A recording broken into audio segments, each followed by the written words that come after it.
Hello friends, in this lecture discussion about it sleep gauge. What is the sleep gauges? Hmm? In this content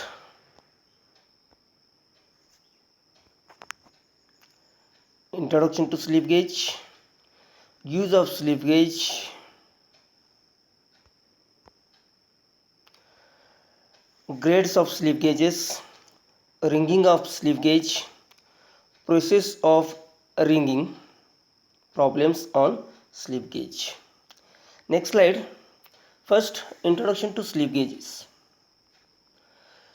Sleep gauges is also called as Johnson gauges. Why? Sleep gauge desired by Johnson. So it also called as Johnson gauges. They are rectangular blocks made up of alloy steel having a cross section about 30 mm into 10 mm into thickness as per our required. खाली दिलेल्या पिक्चरमध्ये बघा आपल्याला sleep gauges box दाखवलेला आहे. याच्यामध्ये 105 numbers of slip gauges are available in this box. या साईडला बघा स्लीप गेज कशा प्रकारे असणार आहे ते तुम्हाला दाखवलेलं आहे. त्याची जी थिकनेस आहे, त्याची जी विड्थ आहे ती 10 mm आहे, लेंथ 30 mm आणि ॲज पर रिक्वायर थिकनेस आपण यूज करू शकतो. बघा तुम्हाला इथं 20 mm आणि 25 mm चे दोन स्लीप गेजेस तुम्हाला दाखवलेले आहेत. It is a rectangular shaped. Okay. The sleep gauges are used as standards of measurement for checking the accuracy of measuring instruments such as micrometer, calipers, snap gauges, dial indicators, etc. Sleep gauges are used as standards of measurement. See this picture, digital मायक्रोमीटरला आपल्याला त्याचं measurement किंवा त्याचं checking करण्यासाठी की याच्यामध्ये error आहे की नाही, ॲक्च्युअल रिडिंग दाखवते की नाही, याच्यासाठी आपण त्याच्यामध्ये ॲनिमल आणि स्पिंडलच्यामध्ये स्लीप गेज एक ॲड केलं आहे. बघा त्या स्लीप गेजची थिकनेस जितकी असणार आहे तितकंच रिडिंग आपल्याला त्या डिस्प्लेवर मायक्रोमीटरच्या डिस्प्लेवर दाखवलं गेलं पाहिजे. याच्यासाठी आपण स्लीप गेजेस यूज करतो. ओके. या साईडला बघा डायल इंडिकेटर तुम्हाला दाखवलेला आहे. डायल इंडिकेटरचा जो पॉइंटर आहे तो त्या स्लीप गेजच्या एका सरफेसवर प्लेस केलेला आहे, त्याला टच केलेला आहे. ओके. त्याच्यामध्ये त्या सरफेसवर ज्या आपण तो पॉइंटर आपण स्लाईड करणार आहे डायल गेज इंडिकेटरचा, त्यावेळी त्याच्यामध्ये जर व्हेरिएशन दाखवले तर त्याच्यामध्ये काहीतरी एरर आहे असं आपण म्हणणार आहे. या साईडला बघा खाली साइन बार आहे. साइन बारचा जो रोलर आहे त्याच्या बिलो त्याच्या खाली एक स्लीप गेज दाखवलेला आहे तुम्हाला. The slip gauges are also be used for setting up sine bars. Sine बारचं सेटिंग करण्यासाठी आपण साइन बार कशासाठी यूज करतो आहे? अँगल मेजरमेंट करण्यासाठी साइन बार यूज करतो आहे. ओके. त्याचं सेटिंग करण्यासाठी आपण या स्लीप गेजेसचा सुद्धा यूज करू शकतो आहे फॉर अँग्युलर मेजरमेंट. बघा याच्यामध्ये मायक्रोमीटरची रिडिंग चेक करण्यासाठी किंवा डायल इंडिकेटर जे हे चेक करण्यासाठी जी त्याच्यामध्ये व्हेरिएशन आहे का, कारण स्लीप गेजचा सरफेस आहे तो फ्लॅट सरफेस आहे, व्हेरी ॲक्युरेट. पण पॉइंटरचं डिफ्लेक्शन जर दाखवत असेल डायल गेज इंडिकेटरमध्ये तर त्याच्यामध्ये काहीतरी एरर आहे किंवा इन्स्ट्रुमेंट काहीतरी डिफेक्टिव्ह आहे असं आपण म्हणणार आहे. म्हणजेच काय, स्लीप गेजेस आपण ॲक्युरेसी चेक करण्यासाठी, इन्स्ट्रुमेंटची ॲक्युरेसी चेक करण्यासाठी आपण स्लीप गेजेसचा यूज करतो आहे. या साइन बारचं सेटिंग करण्यासाठी आपण स्लीप गेजचा यूज करतो आहे. Next slide. Grades of slip gauges. Grade second. It is used in workshop or production grade. Workshop and production or production. Machine tool setting करण्यासाठी आपण या ग्रेड सेकंड स्लिप गेजेसचा यूज करतोय.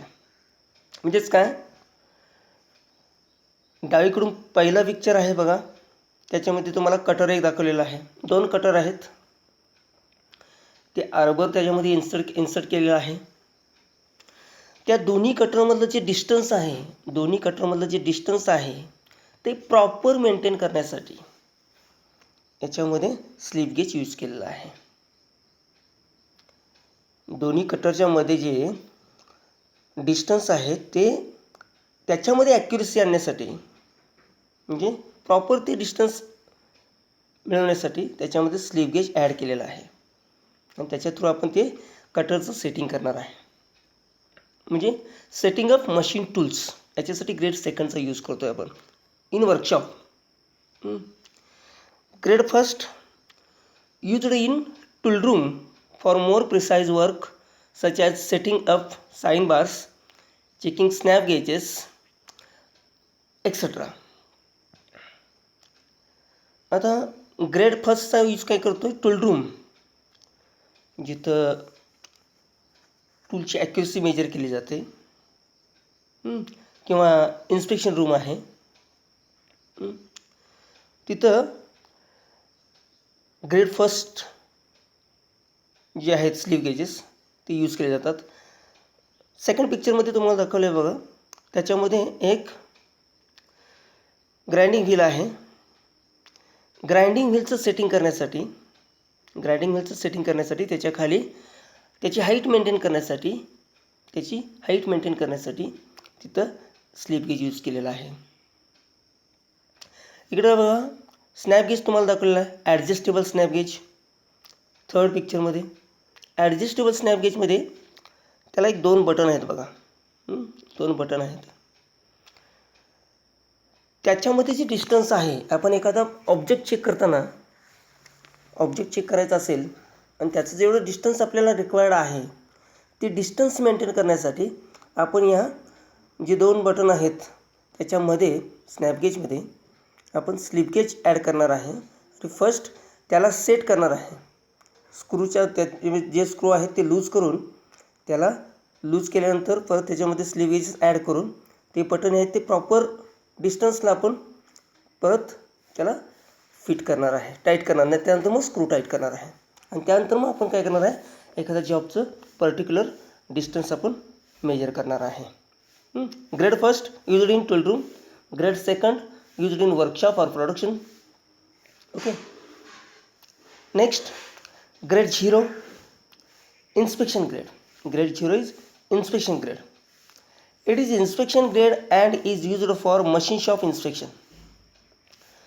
Machine शॉपमध्ये inspection करण्यासाठी grade 0 हे slip gauge use केले जातात.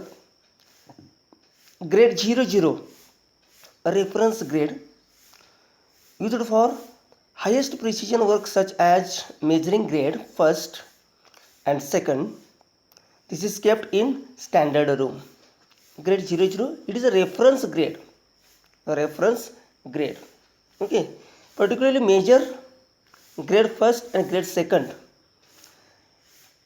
जे काय ग्रेड फर्स्ट अँड सेकंड याच्यापेक्षा जास्त ॲक्युरेसी असणारे ग्रेड 00 आहे, म्हणून याला काय म्हणलं, reference grade. Okay.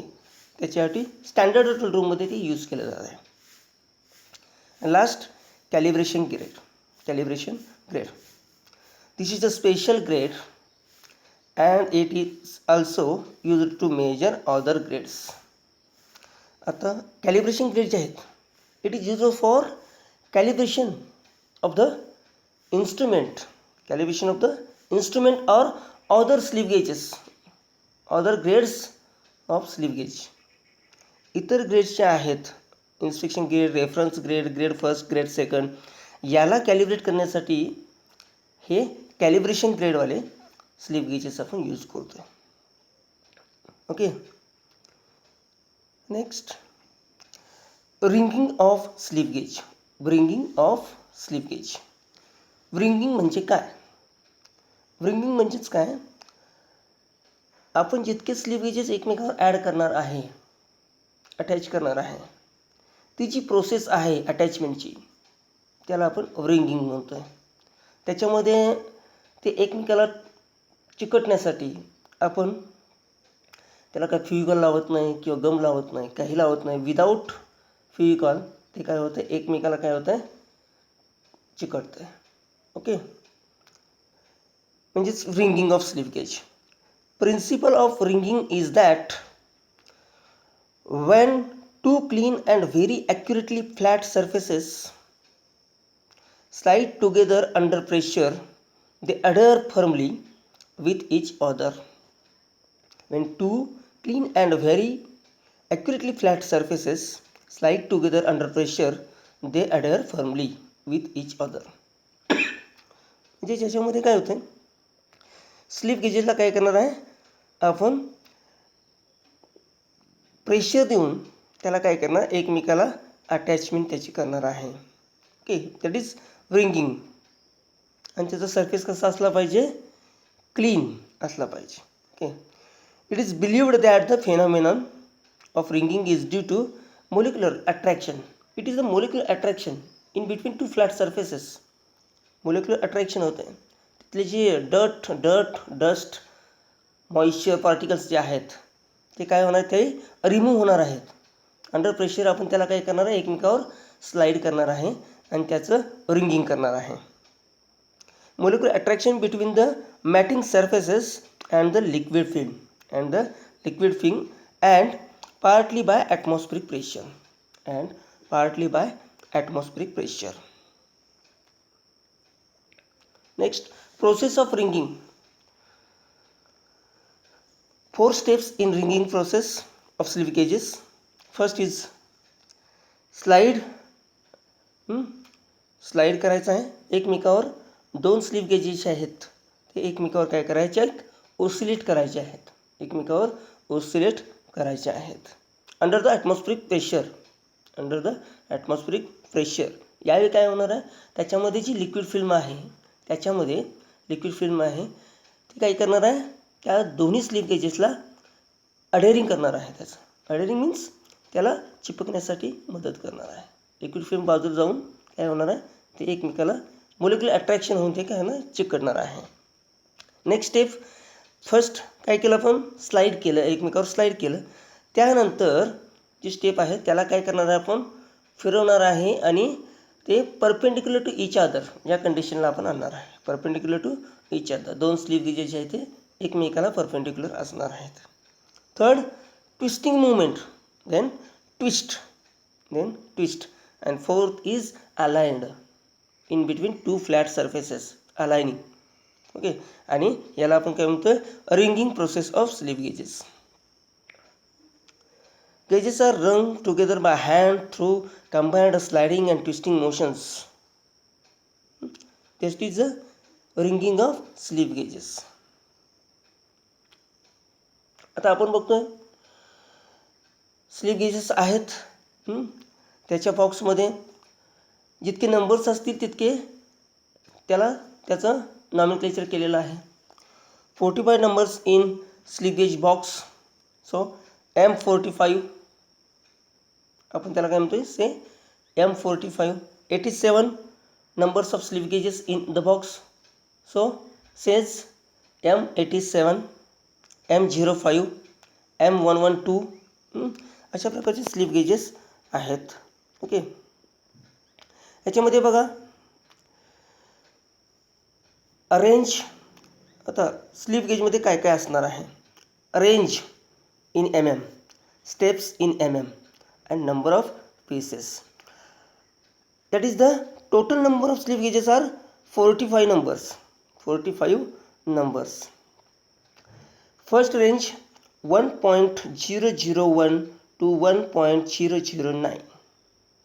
and steps म्हणजेच काय, याच्यामध्ये 2 स्लीप गेजेसच्या मध्ये किती डिस्टन्स आहे, त्याच्यामध्ये मेजरिंग डिस्टन्स किती आहे. 1.001 to 1.009. Steps in mm is 0.001. 0.001. Number of pieces, 9 number of pieces in this slip gauge set. Okay, मग फर्स्ट काय 1.001, 1.002, 1.003, 1.004, 1.005, 1.006, 1.007, 1.008, 1.009. हे काय आहेत 9 स्लिप गेजेस, 9 स्लिप गेजेस याच्यामध्ये आहेत या रेंजमध्ये आणि या स्लिप गेज सेटमध्ये. नेक्स्ट रेंज बघा 1.01 to 1.09, 1.01 to 1.09. स्टेप काय आहे 0.01 आणि number of pieces 9. 1.1 to 1.9 step 0.1, number of pieces 9. 1 to 9 steps 1, 1, 2, 3, 4, 6, 7, 8, 9. 9 pieces are in set. 10 to 90 steps 10, 10, 20, 30, 40. Number of pieces 9. Total number of slip gauges in this set is 45 number. So say M45 set of slip gauge. Okay, अशाच प्रकारे बघा M87चा आहे, M105 आहे range, steps and number of pieces. Okay, हे slip gauge set आहेत. या slip gauge सेटवरून आपल्याला काय करायचं आहे arrangement of slip gauges, minimum number of slip gauges आपल्याला यूज करायचे आहेत. ओके, आता steps to solve the problem. Okay, example arranging dimension of 34.468 mm by using set of 45. Next लेक्चरला आपण हे प्रॉब्लेम्स बघूया. Okay, thank you.